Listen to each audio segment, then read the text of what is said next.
चलिए ठीक है साहब, आज हम लोग स्टार्ट करेंगे लेक्चर नंबर 20। गियर के बारे में थोड़ा कुछ पढ़ा था पिछले वाले लेक्चर में, आज पढ़ेंगे डिफरेंट टाइप्स ऑफ गियर्स। कितने तरह के गियर होते हैं?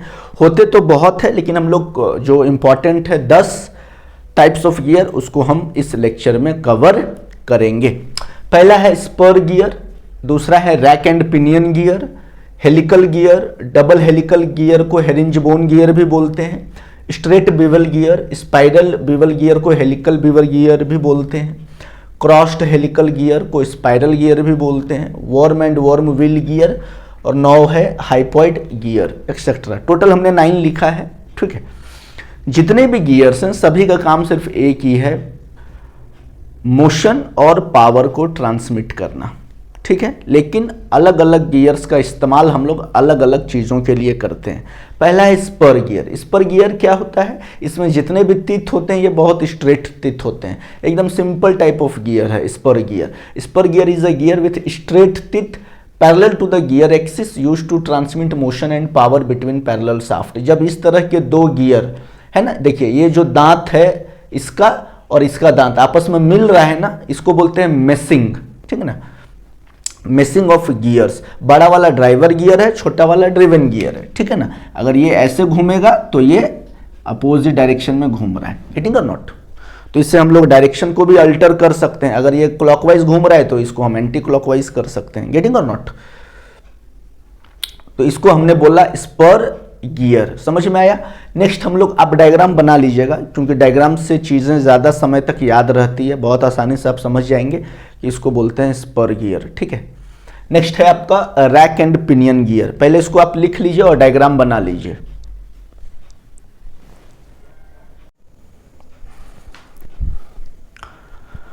ठीक है, नेक्स्ट है आपका रैक एंड पिनियन गियर और तीसरा है हेलिकल गियर, ठीक है।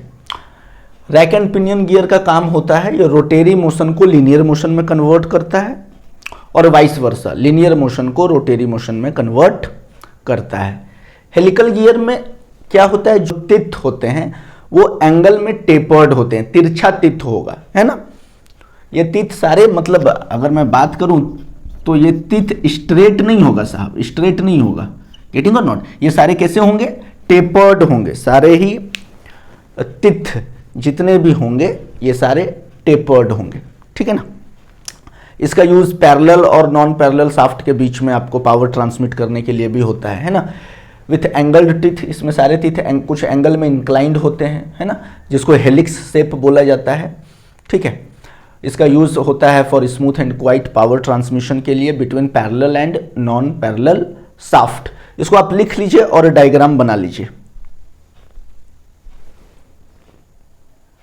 नेक्स्ट है डबल हेलिकल गियर को हेरिंजबोन गियर भी बोलते हैं। इसमें एक ही गियर में क्या होता है, एक छोटा सा गैप होता है जिसमें दो हेलिक्स एंगल में गियर की कटिंग होती है, एक इस डायरेक्शन में है ना, और एक इस डायरेक्शन में।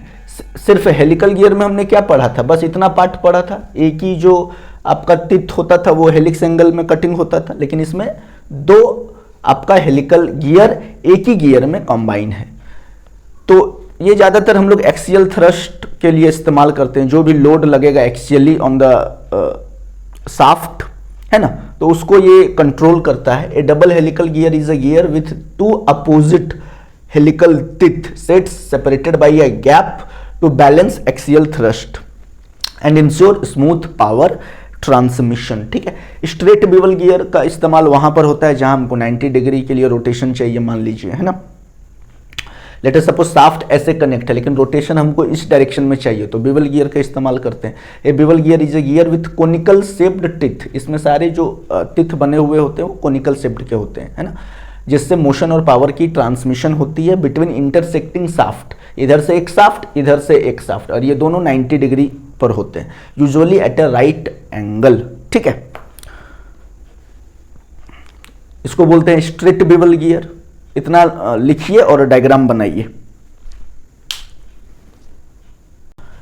ठीक है। नंबर 6 है worm and worm wheel gear, ठीक है। पिछले वाले में आप नंबरिंग सुधार लीजिएगा, थोड़ा वहां मिस्टेक हो गया था, है ना, वो 4 और 5 था, ये नंबर 6 है, नंबर 7 है, ठीक है। जो इंपॉर्टेंट है आउट ऑफ 9 ये 6 या 7 जो गियर ड्राइव है ये सबसे इंपॉर्टेंट है।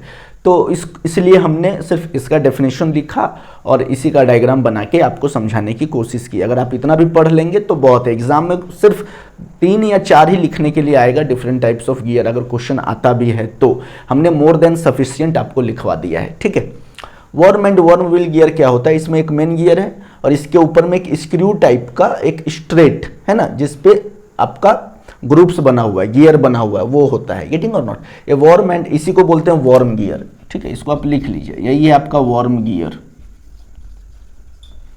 ए worm and worm wheel gear is a gear arrangement in which screw like worm, ये होता है स्क्रू के जैसा वर्म है जो मेस करता है आपका टूथ व्हील के साथ, है ना, to transmit motion between non parallel non intersecting shaft usually at right angle, ठीक है।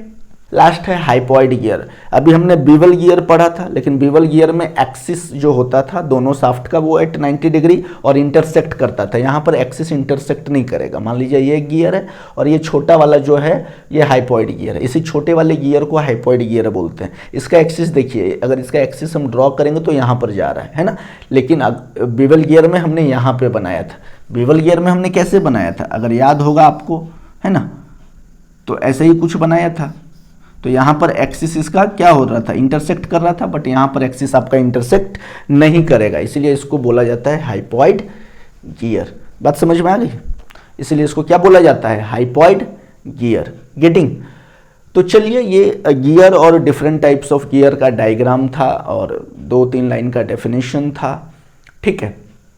बस आपको जानना है कि कौन सा गियर का काम क्या होता है और वो गियर दिखता किस तरह का है, ठीक है। हम कोशिश करेंगे एनिमेटेड वीडियो के माध्यम से डिफरेंट टाइप्स ऑफ गियर आपको समझाने की, लेकिन नोट्स पर्पस के लिए आप इसे अपने कॉपी में लिख लीजिए, आपके एग्ज़ाम के लिए ये बहुत काम की चीज़ है, ठीक है।